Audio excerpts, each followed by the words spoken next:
जिन जिन मुद्दों पे अपने अंदर जाके बात रखी थी और इन समस्त मुद्दों पे सुबह से लगा के मतलब दोपहर 12 बजे से लगा के अभी रात की 12 बजे तक प्रत्येक बिंदु पे चर्चा हुई।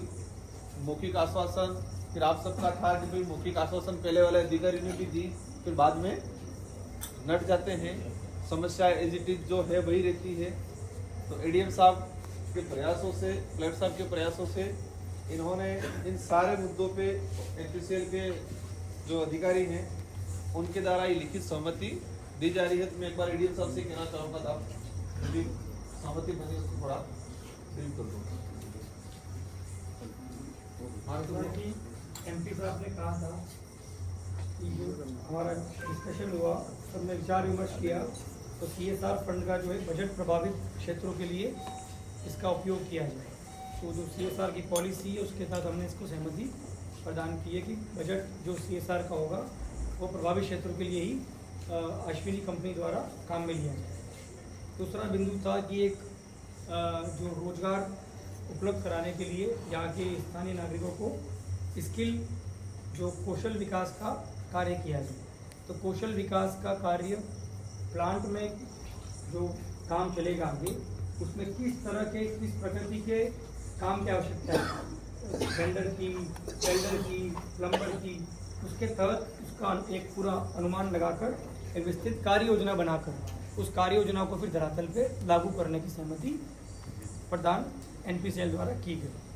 और उसके अलावा तो जो दो मेन बिंदु थे आपके, एक और तीसरा की एफआरए के तहत मिले पट्टे धारकों को जो चयनित कर मुआवजा दिया जाए इसका, और जो अन्य 3-4 बिंदु हैं आपके कि डबल विस्थापित वाला इशू है, और जो उसके बाद आरएनआर में जो जिनके कट ऑफ डेट जा चुकी है उनको एमपी साहब का ये जो बात निकल के आई कि इसमें कट ऑफ डेट में 6 महीने की छूट दी जाए। इन सभी तीनों चारों जो डिमांड पे सहमति अभी हो सकती थी उस पर अश्विनी के जो ये प्रोजेक्ट डायरेक्टर हैं पॉल साहब, ये यहाँ के लोकेशन है, इनके द्वारा तुरंत सहमति प्रदान उन चीज़ों पे कर दी गई। जो 3-4 चीज़ें ऐसी हैं जिन पर भी इन्होंने कहा है कि जनहित को ध्यान में रखते हुए, जैसे आरएनआर की डेट में 6 महीने की कट ऑफ वाला मुद्दा हो या मुद्दा हो कि डबल विस्थापित लोगों का मुआवजे का मुद्दा हो, उस पर जनहित के अंदर सहानुभूतिपूर्वक विचार किया जाकर इस पर भी अग्रिम कार्यवाही संपादित की जाए। तो जैसा आप सभी की मंशा थी कि हमें कोई लिखित में एक आश्वासन दिया जाए, तो हमने पूरा एक आश्वासन एमपी साहब और हमारी मीटिंग के बाद इसको तैयार किया है और इस पर हमारे पॉल साहब के, पीडी साहब के हस्ताक्षर के साथ हमने एमपी साहब को ये लेटर आश्वासन किया। तो मुझे लगता है कि मुझे ये लगता है कि एक बात और मैं आपको कहना चाहता हूँ कि अब ये जो प्रोजेक्ट हो रहा है ये अश्विनी कंपनी द्वारा किया जा रहा है। अश्विनी कंपनी है वो एनपीसीआईएल और एनटीपीसी का मिला के ज्वाइंट वेंचर। तो जो पॉल साहब हैं ये जो अनुभवी व्यक्ति हैं, इन्होंने बहुत प्लांट्स पे काम किया है, इनकी भी मंशा यही है कि जनहित के अंदर पूरा सहानुभूति रखकर हर चीज़ पे मुद्दे पर कैसे आगे बढ़ा जाए। तो मैं पॉल साहब से भी रिक्वेस्ट करूँगा कि आप भी एक बार 2 शब्द रखें सभी के सामने। तो नमस्कार साथियों, यहाँ माही बांसवाड़ा में आने से पहले मैं कई प्लांट्स में काम करके आ रहा हूँ। देखिए, इस तरह की उपेक्षा इच्छाएं रहती है कि एक जगह अगर एक प्लांट आ रहा है, एक प्रोजेक्ट आ रहा है, तो उससे जो आसपास के लोग हैं इनको फ़ायदा हो। तो कानूनन जो भी हो पाएगा, हमारी पॉलिसीज़ हैं कि हम एक सरकारी कंपनी है, तो हम ऐसा तो नहीं है कि हम कुछ भी बोल दें और बोल के चले जाएं तो हो जाएगा। तो कानून के दायरे में रहते हुए हमारे पॉलिसी के अंतर्गत जो भी हो पाएगा आप लोगों के बेनिफिट के लिए हम लोग ज़रूर कोशिश करेंगे आगे। जो आप लोगों की मूल मांगे हैं उनको देखा जाएगा और विधिवत तरीके से उसको एनालाइज करके जो भी संभव हो पाएगा सही तरीके से किया जाएगा, ताकि आगे चलकर देखिए जब ये प्लांट आया है, प्लांट के आसपास आप लोग सब बसे हुए हैं, तो प्लांट की खुशहाली तो उसी में है कि आपकी भी खुशहाली हो। तो इसी विचार के साथ हम लोग आगे बढ़ना चाहेंगे और उम्मीद करता हूं कि आप सबका सहयोग हो तो ये प्लांट जल्दी से जल्दी लग जाए ताकि बिजली बनने लगे। धन्यवाद सर।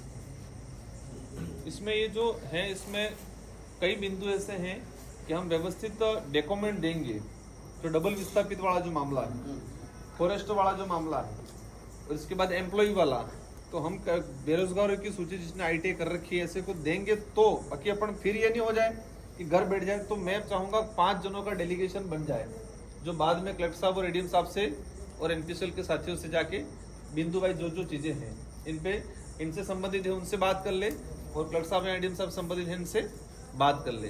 क्योंकि वो जब तक आपने अपना दस्तावेज नहीं देंगे, छोटा मोटा कुछ भी, फॉरेस्ट वाला है, पट्टा मिला था, उसका अगर कुछ होगा और ये नहीं देंगे, फिर इशू थोड़ा बहुत रहेगा इसकी। जो पहले वालों ने गलती की वो गलती अपन से नहीं हो, ये अपन को ध्यान रखना है। तो अब कोई कुछ बात रही हो तो बताओ। कॉलोनी वाला कॉलोनी वाला सर, इसमें हमने आपको सब बताया कि कॉलोनी रहने लायक नहीं है, या तो NPCL रखे या फिर जो है इनको अतिरिक्त कोई दिया जाए व्यवस्था करके। सही बात है। हाँ, क्योंकि 600 स्क्वायर फीट में नहीं रह सकते लोग। देखिए इसमें ऐसा है ना कि मैं हाँ या ना इमीडिएटली तो नहीं कह सकता हूँ, बट हमारी पॉलिसी के अंदर जो भी हो पाएगा इसको हम एग्जामिन करें। ठीक है, पर इसको आपको करना है, एग्जामिन और हम तो यही आपको ही पूछेंगे आपके सिग्नेचर इसलिए, बिल्कुल ठीक है। हाँ, और ADM साहब और क्लर्क साहब को पूछेंगे। ठीक है साथियों, अब मेरे सोने की इच्छा थी आज, सच में बताऊँ। पर अब मैं ये कह रहा हूँ, हमने जो मांग रखी थी उसमें से तो हमारी जो जमीन के बदले में जमीन सरकार को देना ही होगी, ये मांग तो सरकार से हम मांग रहे हैं कि इनसे थोड़ी मांग रहे थे, वो तो कब किया जाए सरकार, इनके तरफ से ये कह रहे हैं। बाकी जमीन के बदले में जमीन तो सही है सर, हम तो जमीन से जीवन यापन करते हैं, इसलिए जमीन वो तो अपन ने, वो आपका जो मामला है, ये 20 साल की इनकी बच्ची है, उस वाले मामले में सर आप इसको अगर पैसा नहीं लेना चाहे तो फिर जमीन के हिसाब से जमीन करा ले। अगर वो पैसा नहीं लेना चाहते वो तो हम कमिट नहीं करते। जो प्रकरण इनका एक बार प्रकरण देख लेते हैं पूरा, प्रकरण बना के सबसे उचित सॉल्यूशन भी इनके प्रकरण का होगा, वो अपन कराने की पूरी कोशिश करें। 7 महीने चाहे तक वो अंदर अंदर वाली बात हो, चाहे लैंड वाली बात हो, मैं प्रकरण का बाकी जमीन आपको दिलाएंगे, पट्टा दिलाएंगे, टेंशन यानी नहीं। उनका चीजें जो डिस्कशन किया, मेरे को भी आज पूरा इसमें परीक्षण करवा लेते हैं, तो जो बेस्ट सॉल्यूशन होता है दोनों के साथ अपन करें। सर 22 बीघा जमीन पर मैं काबिज था, मेरे पिताजी के नाम से 5.5 बीघा जमीन का पैसा दिया है इन्होंने, और हम 17 बीघों से तो विस्थापित हो ही गए हैं।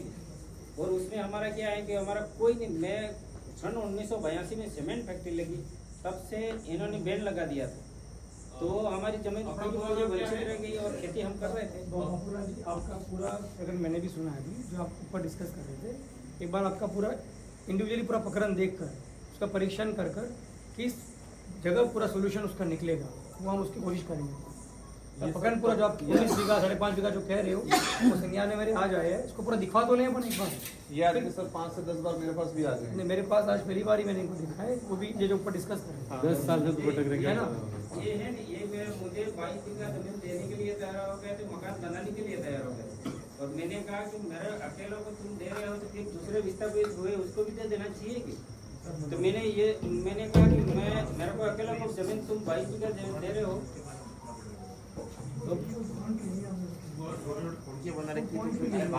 वो पॉइंट भी नहीं है। इन्होंने क्या बोला कि दूसरे को जमीन मिल चाहिए, इसलिए वो तो जमीन छोड़ के चले गए, और आप अकेले रहे हो तो आपको हम देने के लिए तैयार हैं।